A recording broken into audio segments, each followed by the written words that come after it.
Hello guys, welcome back to my YouTube channel Nursing Talks with HJ. This side Himani and I'm student of Government College of Nursing Almora. तो आज की video में आपके लिए लेकर आई हूँ नर्सिंग एप्टीट्यूड सीरीज़ 1। तो इस वीडियो में हम क्वेश्चन की प्रैक्टिस करेंगे नर्सिंग एप्टीट्यूड के और कवर करेंगे अपने नर्सिंग एप्टीट्यूड वाले पोर्शन को कम्प्लीटली।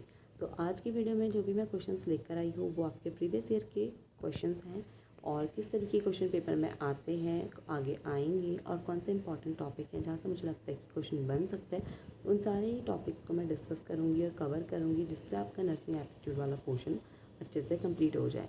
क्योंकि नर्सिंग एप्टीट्यूड का ऐसे पर्टिकुलरली कोई सिलेबस नहीं दिया होता, तो आपको अभी पता नहीं है किस तरीके के क्वेश्चन आते हैं, तो आपको बहुत ज़्यादा प्रॉब्लम हो रही होगी।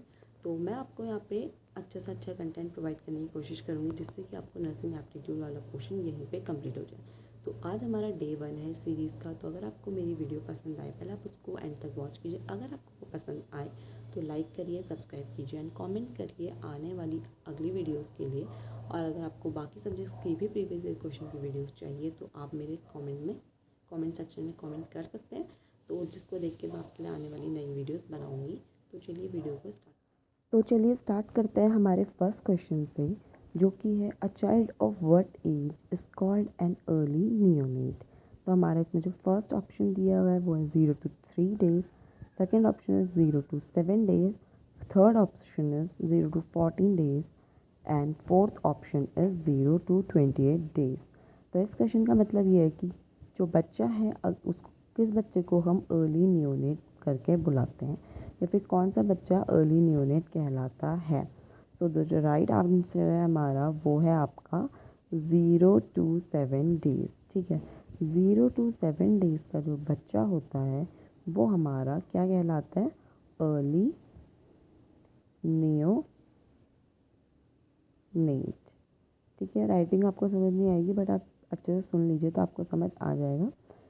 देन जो हमारा 0 to 28 डेज़ का बच्चा होता है वो हमारा कहलाता है आपका लेट नियोनेट।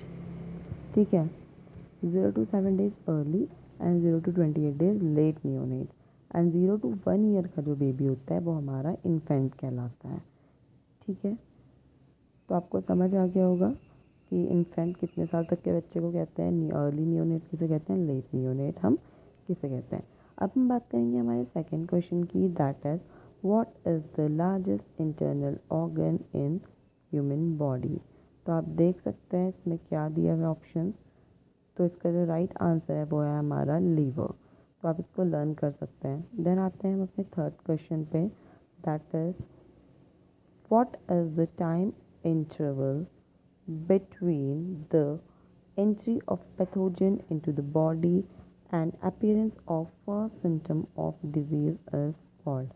इस क्वेश्चन का मतलब है कि क्या हम उस टाइम को क्या कहते हैं, उस टाइम इंटरवल को क्या कहते हैं जब कोई पैथोजन, मतलब जब कोई ह्यूमन है, सपोज यहाँ पे कोई एक ह्यूमन है और उसमें कोई पैथोजन एंटर कर रहा है बॉडी में। ठीक है, ये रहा हमारा ह्यूमन और ये है कोई पैथोजन, सपोज कोई भी बैक्टीरिया है, वायरस है, फंगी कोई भी है, तो ये बॉडी में एंटर कर रहा है। तो जब से एंटर करा है ह्यूमन बॉडी में तब से हमारा सिम्टम जब तक प्रोड्यूस हो रहा है फर्स्ट, तो उस पीरियड को हम क्या कहते हैं, तो उस पीरियड को हम कहते हैं इंक्यूबेशन पीरियड। ओके, तो चलिए अब अपने नेक्स्ट क्वेश्चन की तरफ मूव करते हैं। How many pairs of chromosomes are found in human cell. तो कितने पेयर्स ऑफ क्रोमोसोम्स होते हैं, ये क्वेश्चन आपको पता होगा, ये हम जब से साइंस पढ़ रहे हैं तब से हमें पता होता है 23 पेयर्स क्रोमोसोम। तो टोटल हमारे कितने क्रोमोसोम्स होते हैं, 46 क्रोमोसोम्स होते हैं, जिसमें से हमारे 22 ऑटोसोम्स एंड 1, मतलब 22 हमारे क्या होते हैं, वो होता है, और 1 autosome. Which of the following organ is affected by jaundice. तो इसमें बोल रहा है कौन सा हमारा ऐसा ऑर्गन है जो जॉन्डिस से अफेक्टेड रहता है। मतलब जब भी जॉन्डिस होता है तो हमारा इसमें क्या होता है, जॉन्डिस मीन्स पीलिया, लीवर अफेक्टेड रहता है। ठीक है, आपको इसे लर्न कर लेना है। ठीक है, सिंपली आपसे याद कर सकते हैं, जब भी किसी को पीलिया होता है तो उसके लीवर पे दिक्कत आती है। ठीक है, अब हम मूव करते हैं अपने नेक्स्ट क्वेश्चन की तरफ, that is body temperature is controlled by medulla oblongata, hypothalamus, pituitary and cerebrum. तो आपको पता होगा हमारा जो थर्मो रेगुलेशन का काम है वो हमारा which part of the brain करता है?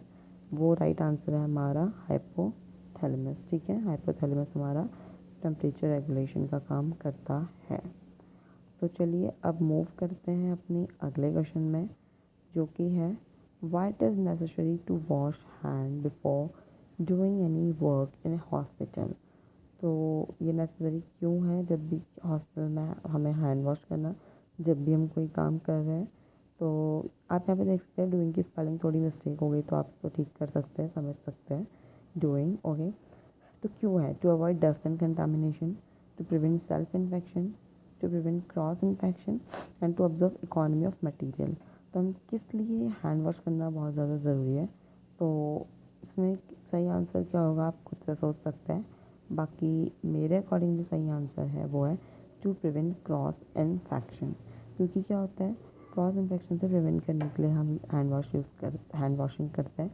क्योंकि अगर हमारे हैंड्स क्लीन नहीं है तो ऐसा ही नहीं है कि सिर्फ उससे हमें बीमारी होगी, उससे अगर हम पेशेंट को अनक्लीन हैंड से टच करते हैं तो उससे हमारे पेशेंट को भी बीमारी और ज़्यादा फैल सकती है, उसकी कंडीशन सीवियर हो सकती है।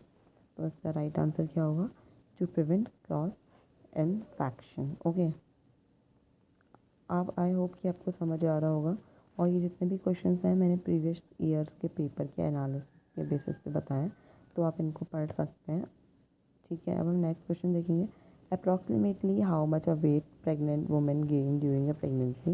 ड्यूरिंग प्रेगनेंसी प्रेग्नेंट वुमेन कितना वेट गेन करती है, मतलब उसके जितने भी ट्राइमेस्टर होते हैं उस दौरान वो कितना अपना वेट गेन करती है।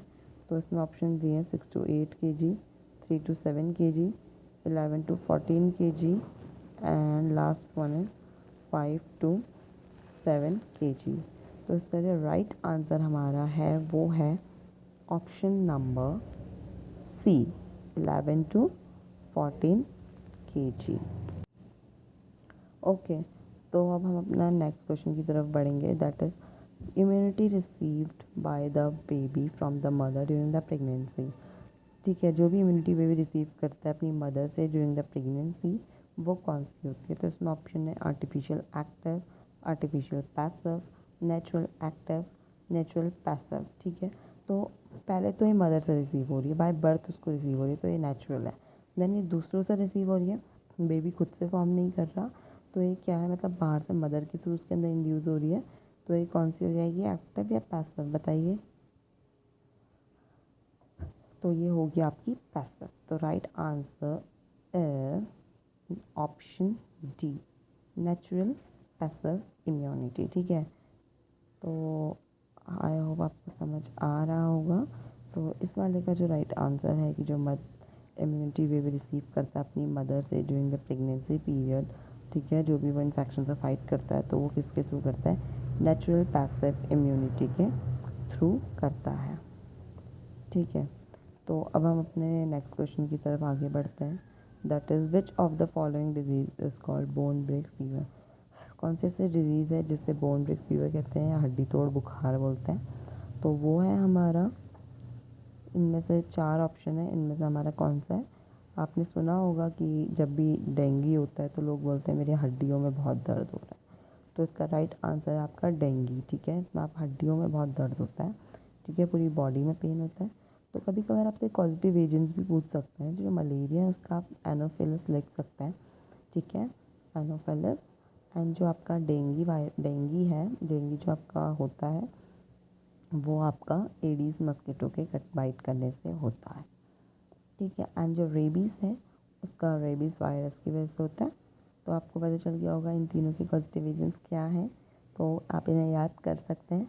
बाकी अगर कोई डिजीज़ आपको लगे कि इम्पॉर्टेंट लग रही है तो उसके भी आप खुद से पढ़ सकते हैं। अब हम चलते अपने नेक्स्ट क्वेश्चन की तरफ। When was the national AIDS control programme was launched. जो हमारा नाको है वो कब लॉन्च हुआ था? वो वाला क्वेश्चन हमारा, नाको जो है हमारा 1992 में लॉन्च हुआ था। जब हम आते हैं नेक्स्ट क्वेश्चन में, विच of the following is not a disease of respiratory system. तो इसमें आप आंसर देख सकते हैं जॉन्डिस। जॉन्डिस जो है वो हमारे रेस्पिरेटरी सिस्टम का डिजीज़, मतलब रेस्पिरेटरी सिस्टम की डिजीज़ नहीं है। ठीक है, ये वाला क्वेश्चन मैंने अभी आपको पीछे बताया था, ठीक है। When was the National AIDS Control Day program was launched?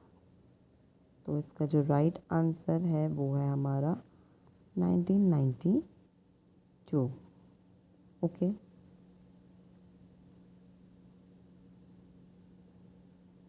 Then हमारा आता है आपका ये वाला question, which of the following type of patient does not require isolation.